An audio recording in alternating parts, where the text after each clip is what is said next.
পিলখানায় 57 জন সেনা অফিসার সেনাবাহিনী পিলখানায় হত্যাকাণ্ড ঘটনা, গুলজার আহমেদ বুলবুল, শাকিলের মতন লোকজন ওই দিন সেনাবাহিনীতে হত্যাকাণ্ড ঘটনা, বিডিআর পিলখানার হত্যাকাণ্ড ঘটনা। এই হত্যাকাণ্ড যখন হয় সর্বপ্রথম মিডিয়ার মধ্যে সর্বপ্রথম আপনি মিসগেট করছেন।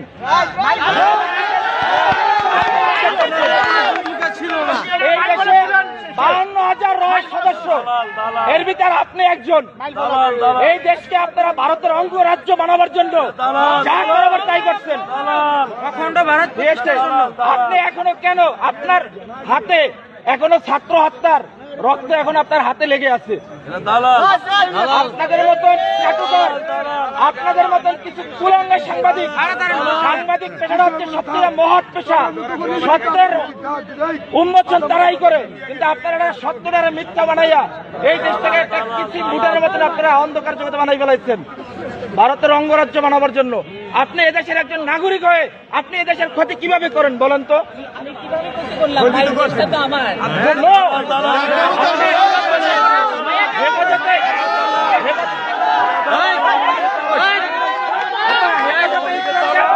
ধ্বংস করে দিচ্ছেন বলেন? হেফাজতে ইসলাম নিয়ে আপনি মামুনুল হক সাবুজুন নিয়ে আপনি জোনায়েদ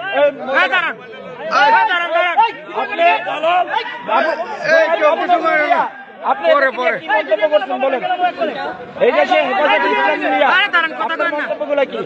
আমরা আপনার সমস্ত এই দেশের সাংবাদিক আপনি কুলাঙ্গার ধ্বংস করছেন।